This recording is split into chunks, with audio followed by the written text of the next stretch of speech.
Hello everyone, and welcome to another Storytime Saturday. Today we are going to be reading Frogs by Gail Gibbons. This book was provided to us by our friends at Brightside Bookshop. Make sure you visit them in store or online to find this book and other books like it. Frogs by Gail Gibbons.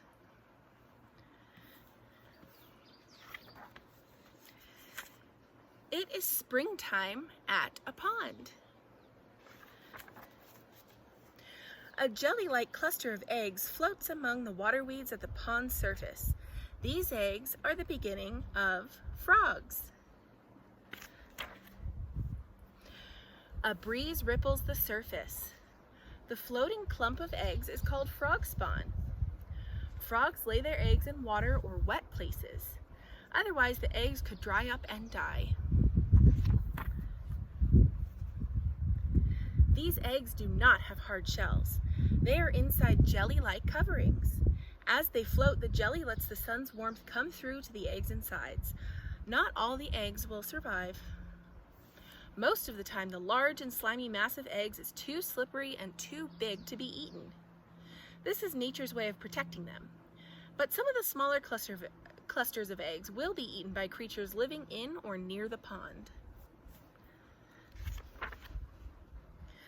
The dark centers of the eggs slowly grow into frog embryos. The embryos grow until they look like small tadpoles. Tadpoles are frog babies. As they grow, they feed off their own egg yolks. The tadpoles grow until they are big enough to break free into the water. It can take from 3 days to 3 weeks for this to happen, depending on what kind of frogs they will become. One by one, the tadpoles hatch from their eggs. They each have a tail and a body. The tadpoles wiggle their tails to swim. The tadpoles breathe by getting air from the water through feathery outside gills. As they swim, they eat very small plant-like algae that stick to larger water plants. 1 week later, the tadpoles look different. They are bigger. Their gills begin to shrink and disappear. A flap of skin slowly grows over them. The tadpoles' mouths become hard with tiny teeth in their upper jaws. Now the tadpoles are 1 month old.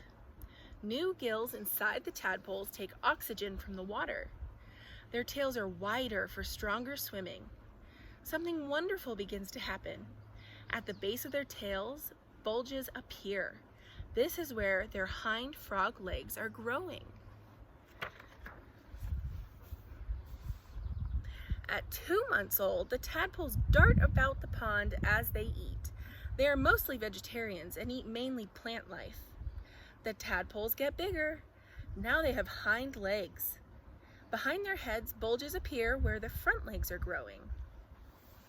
Their tails become smaller. The tadpoles' gills inside their bodies are gone.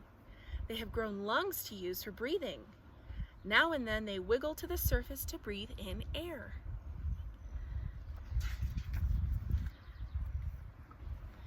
The tadpoles are about 3 months old. Again, they look different. They have front legs. Their tails are even smaller. Their tadpole skin and lips are absorbed into their gut. The tadpoles have become tiny frogs. They climb out of the pond and onto the land. Their tails will become smaller and smaller until they finally disappear. The tiny frogs begin to eat insects and worms. Frogs are amphibians. The word amphibian comes from the Greek word that means 2 lives. An amphibian can live on land and in the water. Frogs are cold-blooded. That means their inside body temperatures are about the same as the outside temperature. During the next few years, the tiny frogs will grow to be mature frogs. Then they will be able to make their own frog spawn and there will be new baby frogs.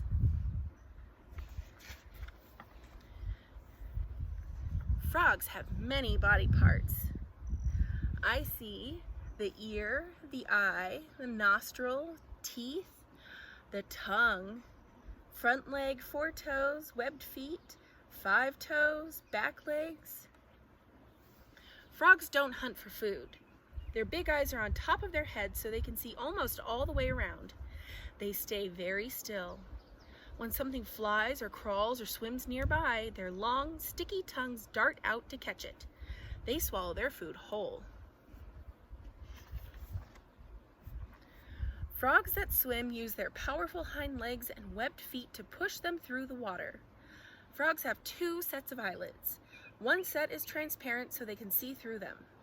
When frogs dive, they close these eyelids to protect their eyes. On land, frogs hop about. Frogs are able to jump very far. The tendons in their legs can stretch and recoil like a spring. This means most frogs can jump 10 times their body length. Frogs have enemies. Foxes, snakes, rats, birds, and other creatures eat frogs when they can catch them. A sudden leap is a quick escape from danger.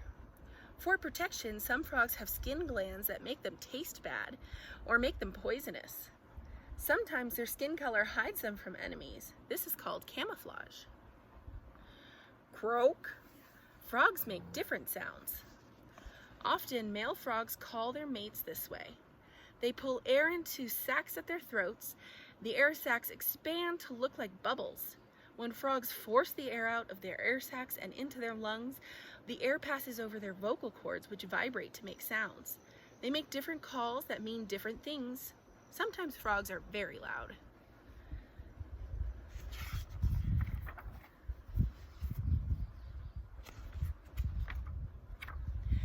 Where it's cold in the winter, frogs go into a totally motionless state, like sleeping, called hibernation. Some hibernate in sheltered hollows, others dig into the bottom of a muddy pond or lake. They hibernate all winter long. In the springtime, when the sun begins to warm up the ground and the pond's water, the frogs come out of hibernation. They are healthy and hungry. Herpetologists are people who know a lot about frogs and other amphibians. They spend lots of time watching and waiting to learn more about them. Experts tell us there are about 7,200 different kinds of frogs. Frogs play an important role in the balance of nature. They keep insects under control by eating so many of them. Also, frogs are food for other animals. Frogs are many different sizes, shapes, and colors. It's fun to learn about them. You could be a frog expert too. The end. In the back of this book, there's a cool graphic that tells you the difference between a frog and a toad. I recommend you check out this book at Brightside Bookshop, and make sure you come by the Arboretum to visit us and our pond here. Thanks so much for joining me again. I'll see you next time. Bye.